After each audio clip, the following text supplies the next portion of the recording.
Hello everyone, कैसे हैं आप सब। तो आज की इस क्लास में आप सबके लिए क्लास 12 होम साइंस का वायरल मॉडल पेपर लेकर आ चुका हूं। और इस मॉडल पेपर में आपको ऐसे क्वेश्चन देखने को मिलेंगे जो आपको सीधे क्वेश्चन पेपर में पूछा जाएगा।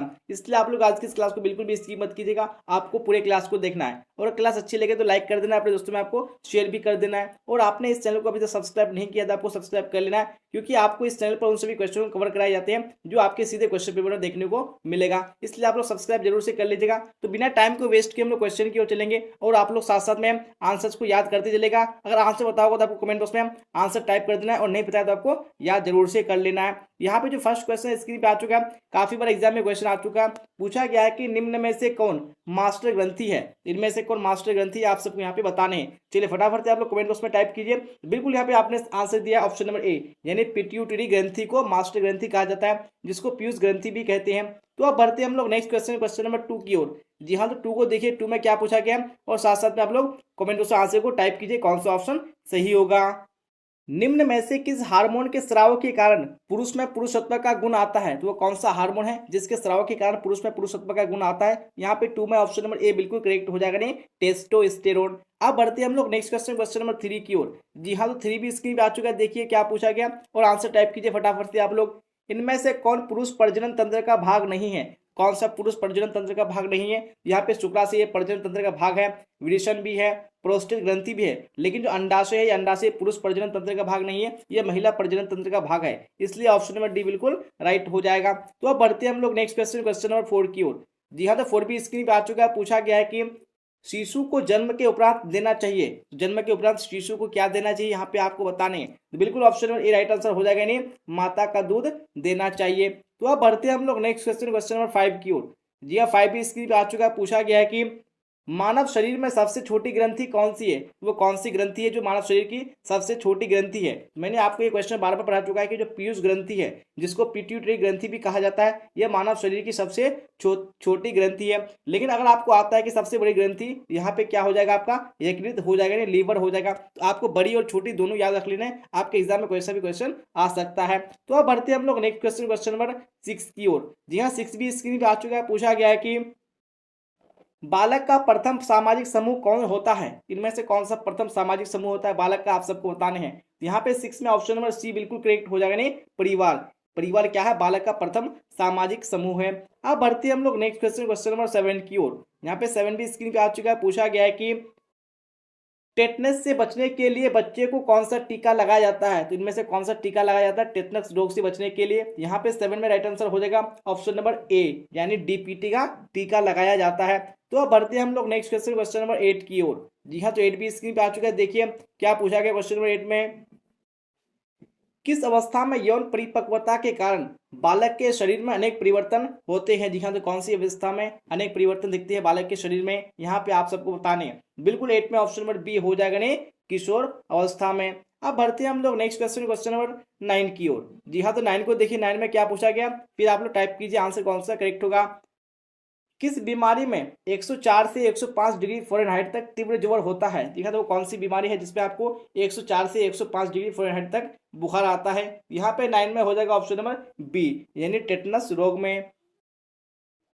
तो अब बढ़ते हैं हम लोग नेक्स्ट क्वेश्चन, क्वेश्चन नंबर 10 की ओर। यहाँ पे 10 भी स्क्रीन पे आ चुका है, जो कि काफी इंपॉर्टेंट क्वेश्चन है। पूछा गया है कि WHO का पूरा नाम क्या है, यानी WHO का फुल फॉर्म क्या हो जाएगा। यहाँ पे ऑप्शन नंबर ए बिल्कुल करेक्ट हो जाएगा, नहीं वर्ल्ड हेल्थ ऑर्गेनाइजेशन हो जाएगा।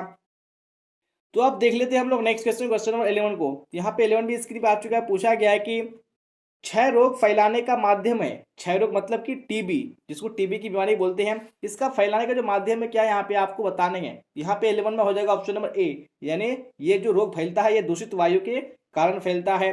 अब देख लेते हैं हम लोग नेक्स्ट क्वेश्चन, क्वेश्चन नंबर 12 को। क्या पूछा गया 12 में, प्रदूषित भोजन खाने से कौन सी बीमारी होती है। अगर आप प्रदूषित भोजन करेंगे तो आपको कौन सी बीमारी होगी इनमें से। यहाँ पे 12 में राइट आंसर हो जाएगा ऑप्शन नंबर सी, यानी पीलिया रोग होता है।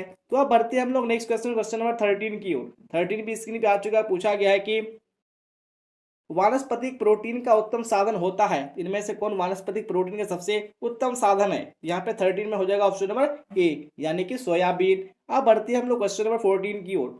क्या पूछा गया 14 में, खेसारी दाल के अधिक सेवन से होता है, यानी अगर आप खेसारी दाल का अधिक सेवन करेंगे तो इससे आपको क्या होगा, रोग हो सकता है। तो वो कौन सा रोग हो सकता है, यहाँ पे 14 में हो जाएगा ऑप्शन नंबर डी, यानी लेथाइरिज्म। अब बढ़ते हैं हम लोग नेक्स्ट क्वेश्चन, क्वेश्चन नंबर 15 की ओर। 15 भी स्क्रीन पर आ चुका है, पूछा गया है कि निम्न में से कौन भोजन को पौष्टिक तत्वों से समृद्ध बनाने की विधि है। तो कौन सी विधि है जो भोजन को पौष्टिक तत्वों से समृद्ध बनाता है, यहाँ पे 15 में हो जाएगा ऑप्शन नंबर डी, यानी इनमें से सभी, यानी मिश्रण भी है, खमीरीकरण भी है और अंकुरण भी है। तो अब बढ़ते हैं हम लोग क्वेश्चन नंबर 16 की ओर। जी हाँ, तो 16 को भी देखिए क्या पूछा गया है, सुरक्षात्मक पौष्टिक तत्व है, इनमें से कौन से सुरक्षात्मक पौष्टिक तत्व है आप सबको बताने हैं। चलिए 16 में कौन सा ऑप्शन होगा, बिल्कुल ऑप्शन नंबर डी हो जाएगा। जी हाँ, यानी विटामिन एवं जो खनिज लवण है ये दोनों क्या करते हैं, हमारे शरीर को सुरक्षा प्रदान करते हैं। अब बढ़ते हैं हम लोग क्वेश्चन नंबर 17 की ओर। जी हाँ, 17 में देखिए क्या पूछा गया, फिर आंसर कीजिए कौन सा ऑप्शन सही होगा। इनमें से किस पर रेडियोधर्मी प्रदूषण का प्रभाव पड़ता है। तो किस पर रेडियोधर्मी प्रदूषण का प्रभाव पड़ता है यहाँ पे आपको बताने हैं, मनुष्य, जीव जंतु, वनस्पति या इनमें से सभी। यहाँ पे बिल्कुल ऑप्शन नंबर डी हो जाएगा, नहीं इनमें से सभी। अब बढ़ते हैं हम लोग क्वेश्चन नंबर 18 की ओर। यहाँ पे 18 भी आ चुका है, पूछा गया है कि चेक के प्रकार होते हैं, इनमें से कौन से चेक के प्रकार होते हैं आप सबको बताने हैं, वाहक चेक, आदेशक चेक, रेखन चेक या इनमें से सभी।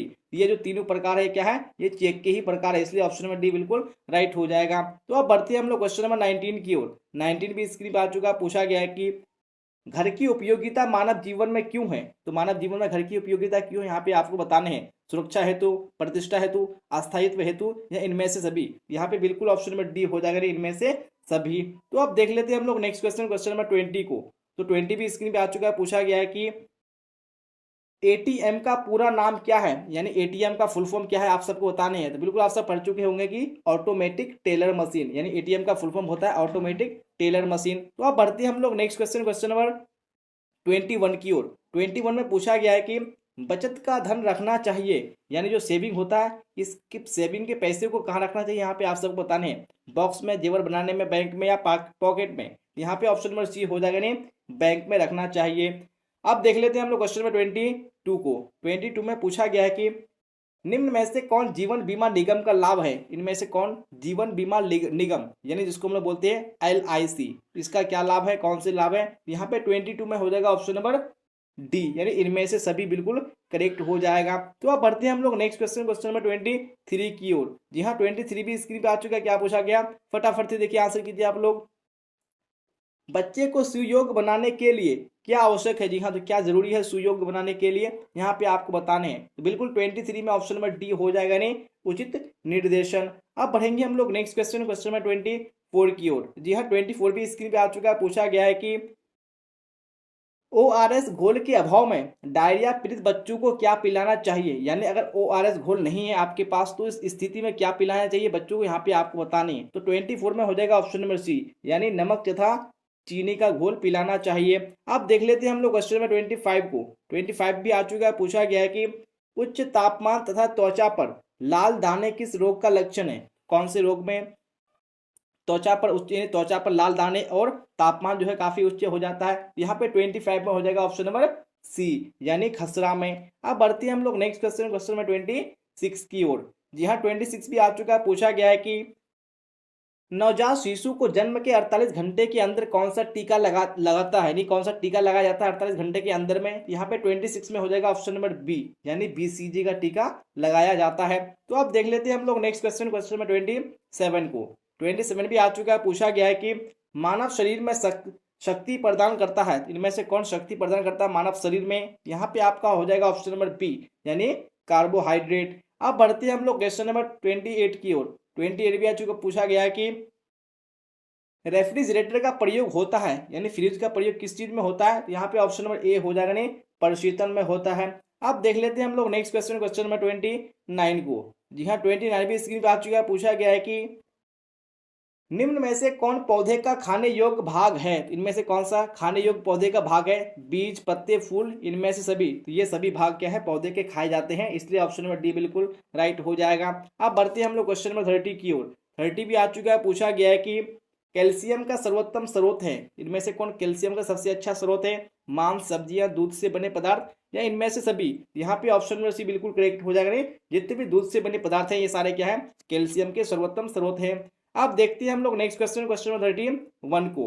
31 में पूछा गया है कि माँ के दूध में पाए जाने वाले एंटीबॉडीज प्रदान करते हैं। तो ये क्या प्रदान करते हैं बच्चों को, यहाँ पे आप सबको बताने हैं। बिल्कुल option number A right answer हो जाएगा। नहीं रोग रोधन क्षमता प्रदान करते हैं। तो अब देख लेते हैं हम लोग क्वेश्चन नंबर 32 को। 32 भी स्क्रीन पे आ चुका है। पूछा गया है कि निम्न में से जल का स्रोत कौन नहीं है। इनमें से कौन जल का स्रोत नहीं है। भोजन, पेयजल, पेय पदार्थ या मिठाई। यहाँ पे ऑप्शन नंबर डी हो जाएगा। मिठाई जल का स्रोत नहीं है। अब देख लेते हैं हम लोग क्वेश्चन नंबर 33 को।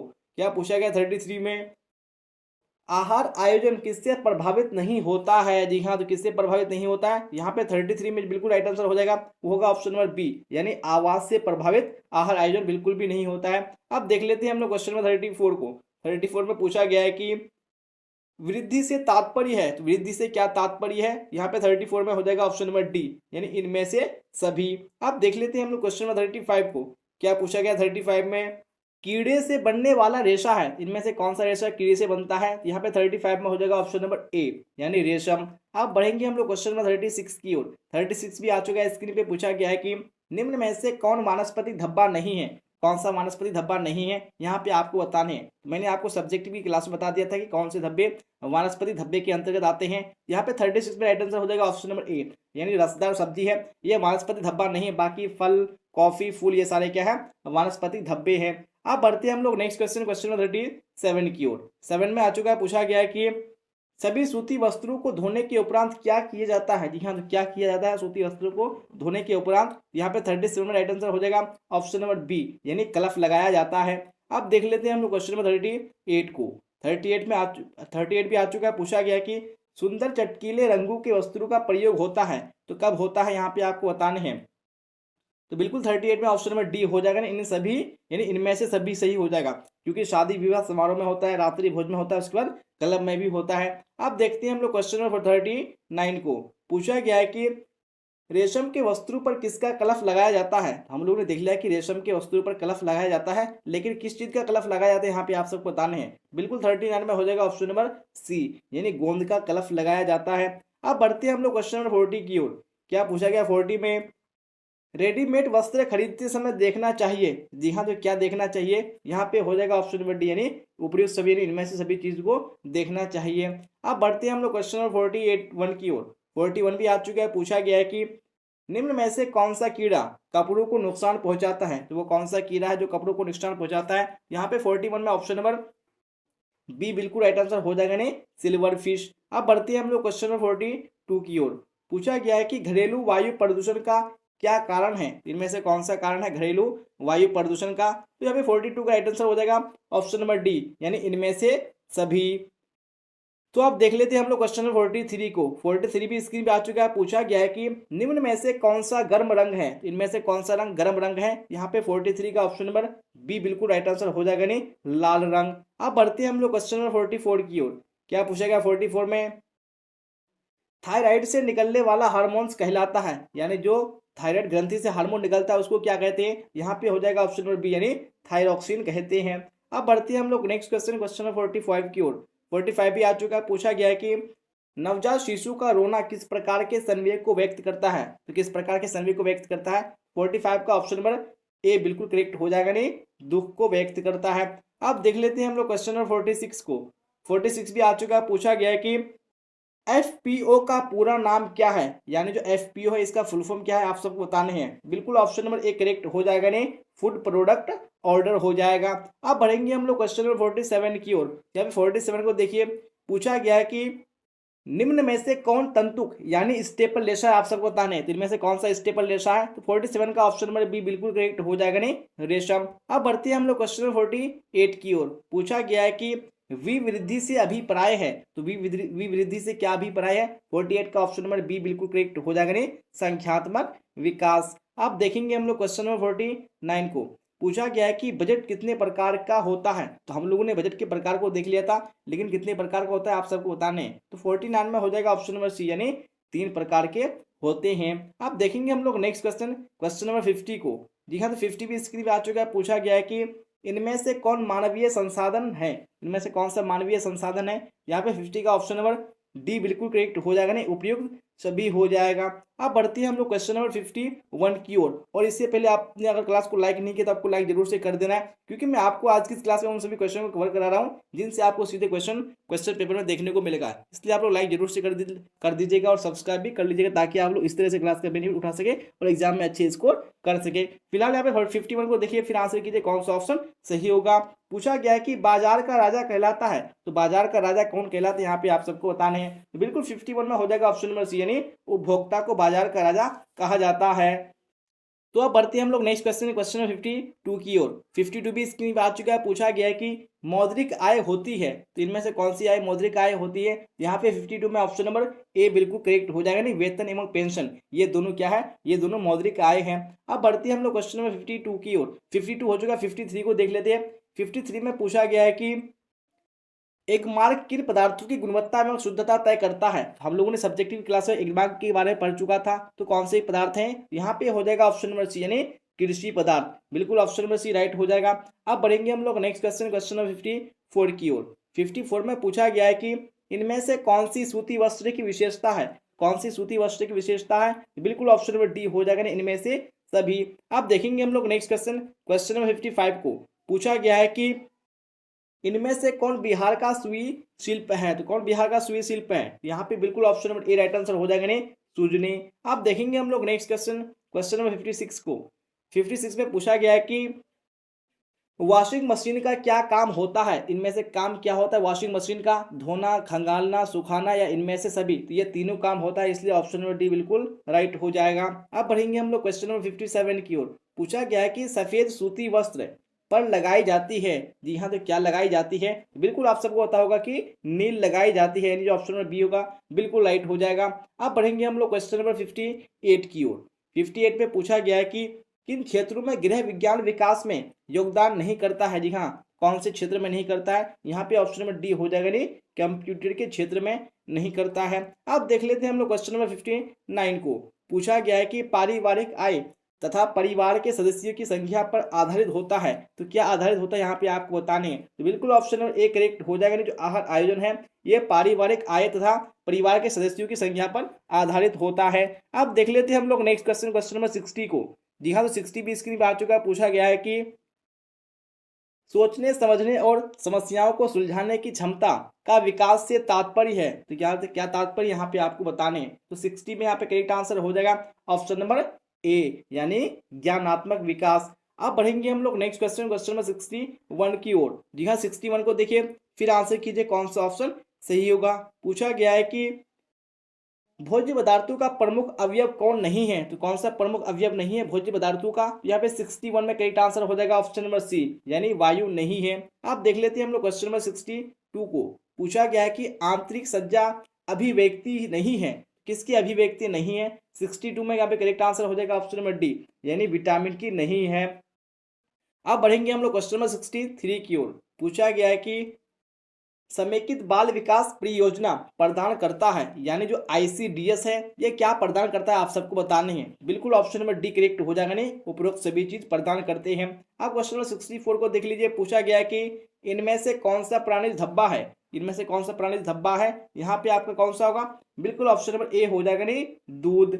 अब देखेंगे हम लोग नेक्स्ट क्वेश्चन, क्वेश्चन नंबर 65 को। जी हाँ, 65 भी स्क्रीन पे आ चुका है। देखिए क्या पूछा गया, फटाफट से आप लोग आंसर कीजिए। FPO मार्क वाले खाद्य पदार्थ हैं, इनमें से कौन से FPO मार्क वाले खाद्य पदार्थ हैं। यहाँ पे हम लोगों ने FPO का फुल फॉर्म देख लिया था कि फूड प्रोडक्ट ऑर्डर होता है, लेकिन ये कौन से खाद्य पदार्थों पर होता है। यहाँ पे हो जाएगा आपका जैम, जेली, अचार, इसलिए यहाँ पे ऑप्शन नंबर डी बिल्कुल राइट होगा, इनमें से सभी। अब बढ़ेंगे हम लोग क्वेश्चन नंबर 66 की ओर। पूछा गया है कि प्रोटीन सबसे अधिक किस में पाया जाता है, तो कौन से चीज में सबसे अधिक प्रोटीन पाया जाता है। यहाँ पे 66 में हो जाएगा ऑप्शन नंबर ए, यानी सोयाबीन में। अब देख लेते हैं हम लोग क्वेश्चन नंबर 67 को। पूछा गया है कि रेफ्रिजरेटर में होता है, तो रेफ्रिजरेटर में क्या होता है, प्रशीतन, खमीरीकरण, निर्जलीकरण, इनमें से कोई नहीं। तो यहाँ पे बिल्कुल ऑप्शन नंबर ए हो जाएगा, नहीं प्रशीतन होता है। अब देख लेते हैं हम लोग क्वेश्चन नंबर 68 को। 68 में पूछा गया है कि पीलिया रोग के लक्षण है, इनमें से कौन पीलिया रोग के लक्षण है। तो बिल्कुल ऑप्शन नंबर ए करेक्ट हो जाएगा, नहीं आंखें पीली पड़ना। अब देख लेते हैं हम लोग क्वेश्चन नंबर 69 को। 69 में पूछा गया है कि शुद्ध जल होता है तो शुद्ध शुद्ध जल कैसा होता है? रंगहीन, गंधहीन, स्वादहीन। बिल्कुल ऑप्शन नंबर डी हो जाएगा इनमें से सभी। तो आप देख लेते हैं आज की इस मॉडल पेपर का आखिरी क्वेश्चन क्या पूछा गया, फटाफट से आप लोग आंसर कीजिए। पूछा गया कि अंतःस्रावी प्रणाली से संबंधित आजकल का सबसे आम रोग है। कौन सा आम रोग है आजकल का सबसे? बिल्कुल ऑप्शन नंबर एक करेक्ट हो जाएगा नहीं, मधुमेह। जी हाँ, तो इसी क्वेश्चन के साथ मैंने आज की इस क्लास में आप सबको होम साइंस का वायरल मॉडल पेपर कंप्लीट करा दिया है। और इस मॉडल पेपर में मैंने जितने भी क्वेश्चन आपको कवर कराए हैं वो आपको सीधे क्वेश्चन पेपर में देखने को मिलेगा। इसलिए आपने पूरे क्लास को नहीं किया तो आपको फिर से कर लेना है। क्लास अच्छी लगी हो तो आपको लाइक जरूर से कर देना है और अपने दोस्तों में शेयर भी कर देना है। और आपने इस चैनल को अभी तक सब्सक्राइब नहीं किया तो आपको बिल्कुल भी लेट नहीं करना है, क्योंकि मैं आपको उन सभी क्वेश्चन को कवर कराता हूँ इस चैनल पर जो आपको सीधे क्वेश्चन पेपर में देखने को मिलेगा। इसलिए आप लोग चैनल को सब्सक्राइब करना बिल्कुल भी मत भूलिएगा। तो यहाँ तक बने रहने के लिए आप सबका धन्यवाद। फिर मिलते हैं अगली क्लास में। Till then, bye bye, tata, see you on the next class.